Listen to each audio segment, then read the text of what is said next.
From what I did see, I'll just go over the rank. At number 10, sorry to say this, but I ended up, mind you, it was 4 a.m. when I was watching it, but I fell asleep while watching Logan, and I only saw the first half. So from what I saw in the first half, it was pretty legit, but I didn't get to see the other half, so that by default is going to be my number 10. It's going to move somewhere else on the list when I actually watch the rest of it. So that probably doesn't even really count. So number 9 is Guardians of the Galaxy 2. It was still enjoyable, but it definitely was like just a repeat, and it was more of your cliches from Hollywood of just kind of redoing the same thing. I love the first Guardians of the Galaxy. I don't even really watch that many superhero movies, so that's why it's hilarious when I look at my list for this year. That's like a good handful. That's like half the movies. So I'm not really a comic book person. I don't read comic books at all. I don't even really care that much about superhero movies, but I watch them anyway because sometimes they're entertaining, but it's just what I was able to see this year. So Guardians of the Galaxy 2, it was pretty cliched, and it had like the personal scenes and stuff where like everybody had drama with somebody, like Peter Quill and his dad, and then the green chick and her blue sister, and like then the blue dude and the raccoon. It's like, yo, like there's just like, it kind of got soap opera-ish. It's kind of cheesy, but the good things about it at least made it onto the list. I didn't hate it like some other movies I saw this year. So anyway, number 8 is Annabelle Creation. It wasn't that good of a movie, but I kind of enjoyed it. As a horror movie, there were some things like the people that own the house, it's like, yo, like, you need to check on people more. Like, I don't know, they were tripping. But anyway, there was that aspect of it, but it was alright. So that's on the list. Number 7, Justice League.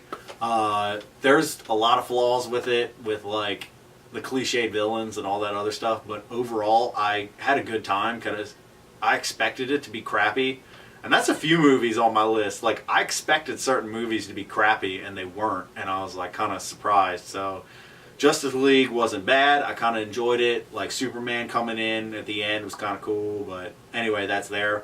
Ironically, right above that is Thor Ragnarok, another superhero movie. I had fun with it. You could definitely tell they were trying to do like the jokes of like Guardian of the Galaxy and all that stuff, but it was still like a fun film to watch. I thought Cate Blanchett as like the villain was kind of cool to see, but and the past, like with her being like, fighting the wars and everything, I kind of liked that, but I don't know. There was the comedy was really fun in that, so it wasn't, even though it like didn't feel quite like a typical Thor movie, I still kind of enjoyed it. But anyway, right above that is King Kong Skull Island. And it's funny, now I actually own. So Kong Skull Island. I had fun watching this. I didn't expect that much. It felt like a traditional horror movie, traditional monster movie. I liked what they did with Samuel L. Jackson and like the army guys, because they were in Vietnam and losing, and they're like, hey, like we can actually do something about it here. I just had fun with it. It was a fun movie. I like John C. Reilly's character in it. The other characters were pretty legit. It didn't have some of the cheesy things like the King Kong remake in like the early 2000s. It didn't have too much of that, so I liked it. Now, above that is a movie, like I was saying, I didn't even see it when it came out in the movie theater. And it came out, it's funny, in Europe it came out in 2016 in December, but it came out January of this year. But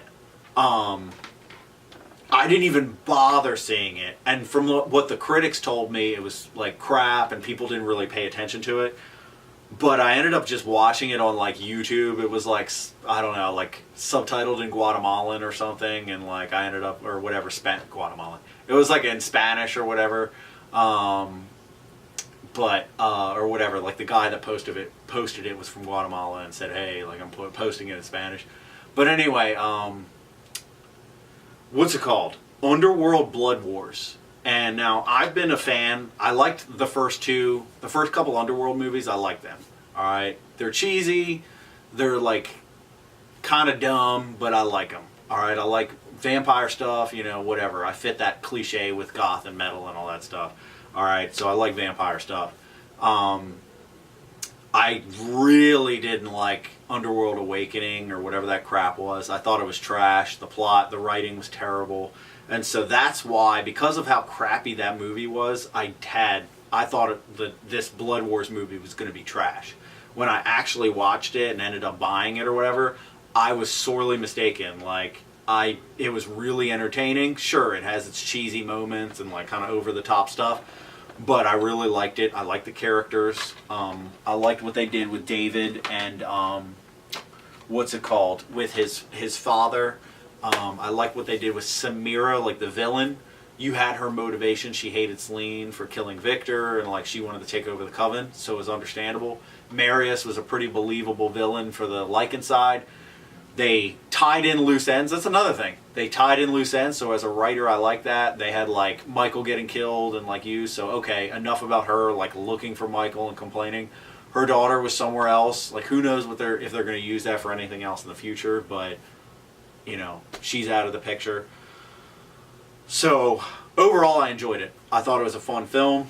It kind of went back to that kind of like history and like the Coven type of thing, and that's what I liked about the first two, like that, the history and all that stuff. So I enjoyed it.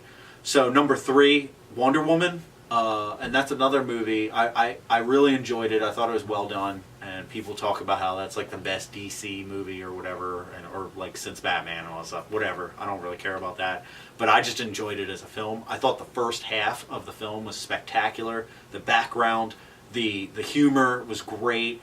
The last half was a little lacking. I thought some of the battle stuff was cool, but I thought like having what was it, Cronus as that guy in disguise is a little weird, and all that stuff. But overall, I really liked Wonder Woman. I thought it was a fun movie. And then so bumping up to number 2, Dunkirk. Really poignant film, pretty intense. It was much more of like this survival film. It kept it real. It had guys like young soldiers just trying to survive, like, and that type of thing, while you still have the bravery of certain characters. You see like post-traumatic stress with like Cillian Murphy's character and all that stuff. The ending was a little weird. I understand like he's landing his plane and he's like giving hope to the other troops or whatever. That's what somebody explained to me. Like, it was he was giving hope, but then he got captured. So it's kind of like, okay, whatever, with Tom Hardy. But the fighting scenes were great, because it wasn't like they're shooting him down left and right. Like, it was a struggle in his plane to like shoot the enemy. It was pretty intense.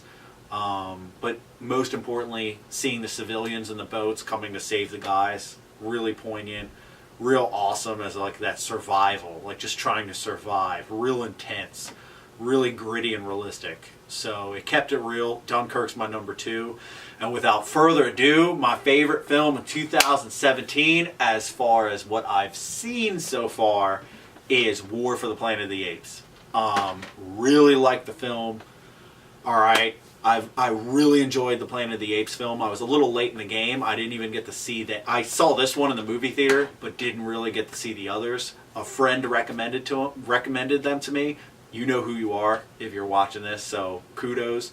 But they had pointed out how they were really well done. I watched the originals back as a kid and stuff, so I watched them, and each film, when you can watch them by themselves, and then when they're all connected, it's such an awesome story.